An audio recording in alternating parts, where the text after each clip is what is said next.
Yes! The 2025 Bay Current Classic picks and bets quick version, because this starts Wednesday evening at 5:45 p.m. Eastern time. So the shelf life of this isn't going to be long. So I'm going to hit you with the bets that I got in right now. I got 4 of them. Alex Noren, 25-1. He's won twice in his past 3 starts over in Europe. That's not going to be reflected in a lot of the data that you see. He has 4 top 10s in his past 5 starts overall. And when we dig into the course just a little bit later on, it is tree line, big fairways, but if it's more tree line than huge fairways, and it does play a little bit more difficult in that sense, that it's not just bomb and gouge the entire time like you would see at something like TPC Toronto or Byron Nelson. If it's a bit trickier than that over in Japan, Alex Noren continues the hot streak, might pick up his first ever PGA Tour win, 25-1, pretty good odds as well. Michael Kim, if you missed the interview with Michael Kim on the show earlier this week, shame on you. It is up on the audio and video feed Mayo Media Network and Pat Mayo Experience right now. Give me your winner, or at least all of your bets down in the description. I'm looking to add a few more here. I only got 4. Michael Kim's 40-1. Wide fairways, as he pointed out on that show, that he's not the straightest hitter of the ball. So this could be better for him, allowing you to miss. There are trees around this course that if you get him to those, you're pretty screwed. But that's no different than like Colonial or John Deere Classic, even for that matter, TPC Deer Run, that if you're too far off on almost any course, you're going to be absolutely screwed. Except for Houston. Hit it wherever you want there. Even if you're on the inside the tree, still an easy shot out. You know, he just won in France. He's been a quality, listen, wide fairways, strong wedge play, and quality putting on slow greens. That's kind of the Michael Kim combo. So that's what we're seeing over in Japan. New course in Japan this year too. So it's the Yokohama Country Club, not where they've played it each of the past 5 years. So keep that in mind when you're going through the past research and everything at this course. So he's 40-1. Matt McCarty is 65-1. Although the course is an unknown, the widening of the fairway should turn this into like a wedge and putting competition, something I really like for Matt McCarty. It's something that he parlayed into a bunch of wins on the Korn Ferry Tour before he ended up coming out, and instantly into a win on the PGA Tour last season, that if he can continue that forward momentum, he's just someone who can kind of spike with his irons and putting all at the same time at an unknown course. I like him back at 65-1. And then Austin Eckroat, he wins like every 6 months anyway. He actually made a few putts last time out in Napa as well. If he keeps that up, that's been a winning formula for him on tour. He's won at weird courses. He's won at PGA National, and he's won at Los Cabos. So irons and putting, that's really going to be where I'm looking at this week, avoiding much of the very top end, because I just don't know that much about Yokohama Country Club. I like where these guys are at right now. I like their baseline skill sets. So those 4 are where I'm going. If you want to know a little bit about the course, as I mentioned, Yokohama Country Club, 7,315 yards to par 71. Bent grass greens, expected to play incredibly slow. Additionally, Zoysia fairways. I played some Zoysia down in Memphis when I was there. Man, can you spin the ball off Zoysia. I don't spin the ball all that well, but I went and bought a pair of Vokeys afterwards because that was a part of my rental set. I was like, wow, I can just hit it next to the hole. It's going to stop every single time. For DFS purposes, it's worth noting this is a no-cut event. There's only 78 players in the field, and the bottom end is littered with Japanese Tour players. Not everyone is a PGA Tour regular. So let's jump over to the rabbit hole. BetspertsGolf.com/Mayo. Get yourself a discount over there right now. There's 2 things that we can look at here.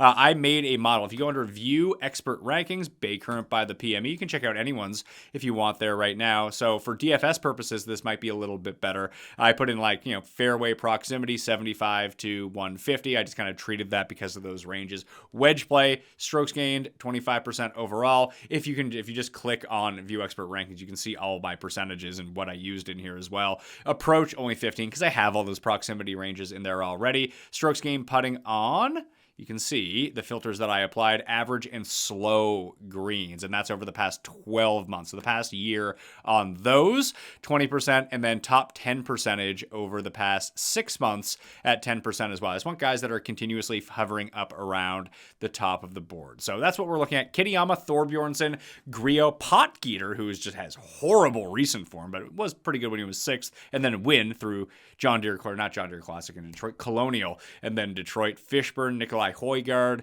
Chris Goddard, Alex Smalley. I think this model is better off for picking up your mid-range plays that you might want to go to on DraftKings from the bottom end as well. Or you can just try to separate it into proximity ranges and just see who does well from 75 to 125, with 125 probably being the more prevalent of these. So Lipsky is good at 2 of those. That's positive stuff. Keith Mitchell, who's just kind of off his game right now. Kitayama rates out really well in both. Might consider Kitayama. If that name ends up enough over the next 4 hours before this tournament starts down in the comment section, that might be where I end up rolling with. But you can see Max McGreevy does pretty well here, but that's just been kind of a struggle everywhere else recently too as a part of his game. But long-term, the McGreevy number rates out pretty well. Very good with his wedges, bad on approach overall, bad with his putter. Michael Kim's putter and par 4 scoring have gone down, but that doesn't really factor in his win in France, and his wedge play still has been excellent. So I think that if he can keep the ball in play here, even if he's coming in from the rough, he's going to be fine.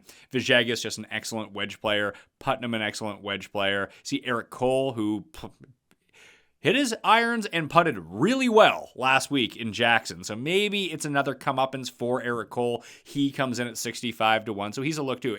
Kevin Roy was a really interesting one for me. So, we know how terrible of a putter he is. But overall, he's first in approach in this field over the past 6 months. He scores on par 4s. The putting has actually been a lot better than you'd probably realize. And a pretty decent week last week at Jackson as well. As you can see, as we jump into him, you can see all of the ranges here, everything that he's done on different styles of courses. But just looking back at the recent form, he's just a spike player. He's probably a better top 10 bet than anything else. You can see even with just mediocre stats across the board, had a very rough go from basically the Barracuda to the end of the season, starting with the Procore, but did seem to get back on track last week. That's always important. And before that, back-to-back top 10s at John Deere and the Rocket Classic, top 20 at the RBC Canadian Open. And the putter hasn't been an abject failure like it had been most of his career. The problem was the moment he started putting, the approach play just went to trash. And that's usually where he's been pretty good. You see a lot of green on this board. It comes and goes a lot of the time, but overall, generally a pretty good ball striker. More of an emphasis on driving the ball and distance than anything else. But at this course, if it is a bit more wide open, hopefully he gets into this 125 to 150 range a bit more often, because he is positive in the field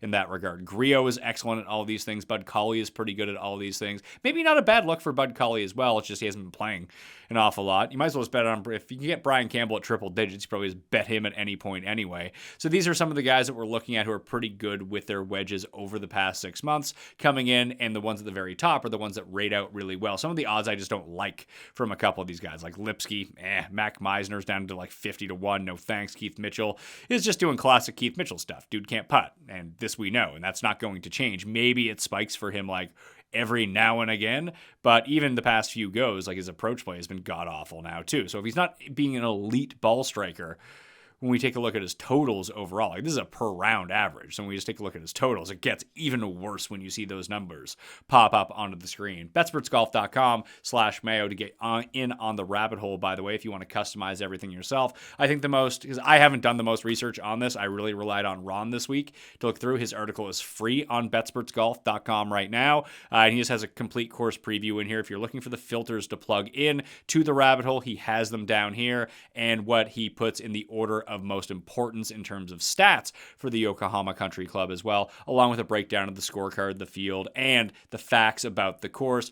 How big the greens are. They're about average, the 18th largest of 6,500 square feet. Zoysia fairways, bent grass greens.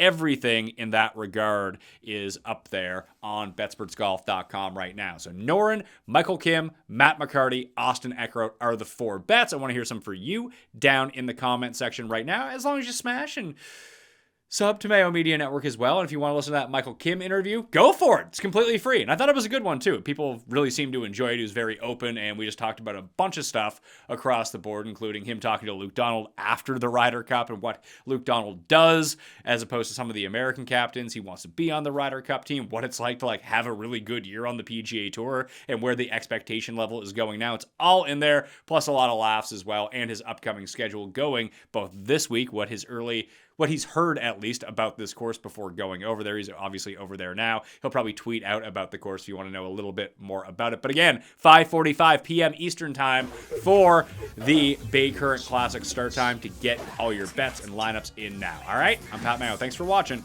See you next time. Pat Mayo Experience! Experience!